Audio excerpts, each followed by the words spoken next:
La colonne vertébrale, également appelée rachis, est le pilier central du corps. L'un de ses rôles principaux est de permettre les mouvements du tronc, la flexion, l'extension, la rotation et l'inclinaison. Elle se compose de 24 vertèbres mobiles maintenues entre elles par de nombreux ligaments et muscles. Il y a 7 vertèbres cervicales sur la partie haute du rachis, 12 vertèbres thoraciques également appelées vertèbres dorsales sur la partie médiane et 5 vertèbres lombaires dans le bas du dos, la colonne se terminant par le sacrum. Chaque vertèbre est constituée d'un os en forme de cylindre à l'avant, appelé corps vertébral, et de facettes articulaires à l'arrière. Les vertèbres sont séparées par les disques intervertébraux qui servent d'amortisseurs et qui contribuent à faciliter le mouvement de la colonne.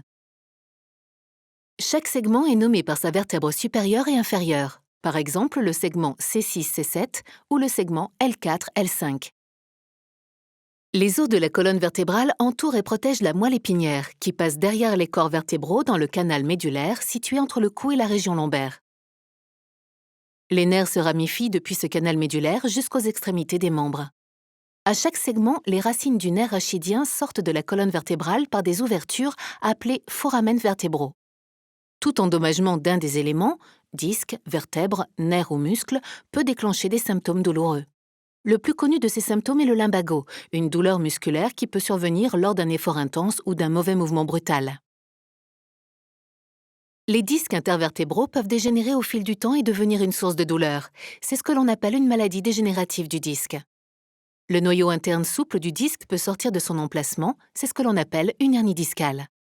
Il va ainsi provoquer l'inflammation d'une racine nerveuse située à proximité. La douleur irradie le long du nerf affecté jusqu'à la jambe.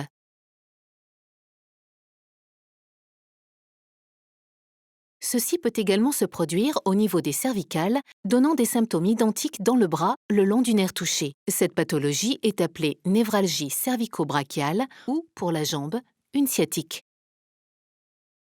Des douleurs peuvent également être ressenties dans le bas du dos en cas de malformation, de traumatisme ou de dysfonctionnement des articulations sacro-iliaques.